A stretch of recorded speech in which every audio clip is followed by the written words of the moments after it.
2050 সালের দুনিয়া এতটাই আধুনিক হবে যে মানুষেরা গাড়ির মধ্যে বসে বসেই শেভিং করতে পারবে। লোকটা যখন তার গাড়িটাকে চালিয়ে চালিয়ে শেভিং করছিল তখনই সামনে ভাঙা রাস্তা চলে আসে, যার ফলে শেভিং করতে গিয়ে তার গলাটাই দুই ভাগ হয়ে যায়। আর গাড়িগুলোকে অনেক বড় করে তৈরি করা হবে যাতে 1000 মানুষ এক সিটেই আরাম করে বসতে পারে। আর এই গাড়িটাকে এমন ভাবে তৈরি করা হয়েছে যাতে গাড়ির মালিক সবসময় নিজের গাড়িটাকে তার পকেটে রাখতে পারে। এরপরে এই লোকটা যখন তার গাড়ির দরজা খুলে তার গাড়ির মধ্যে পা ঢুকায়, আর লোকটার গাড়ির সিটগুলোকে এতটাই নরম করে তৈরি করা হয়েছে যে সে পুরোই গাড়ির সিটের মধ্যে ঢুকে যায়। কিন্তু এই কি, এখানে তো গাড়ির হর্ন হিসেবে আজকে ব্যবহার করা হচ্ছে। আর এটা এমন একটা গাড়ি যার ভিতরে কোনো ইঞ্জিন না থাকার কারণে সেটাকে সাইকেলের মতো চালানো লাগে। আর এটা হচ্ছে পৃথিবীর সব থেকে লম্বা গাড়ি, যার ভিতরে বসে বসে সবাই অনেক মজা করতো।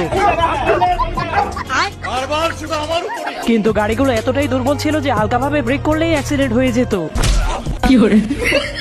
আর এই গাড়িটা ছিল পৃথিবীর সব থেকে আধুনিক গাড়ি, কারণ এটা পাহাড়েও চড়তে পারতো। আর এই গাড়িটা বাংলাদেশে আসলে সবার প্রথমে আমি কিনবো।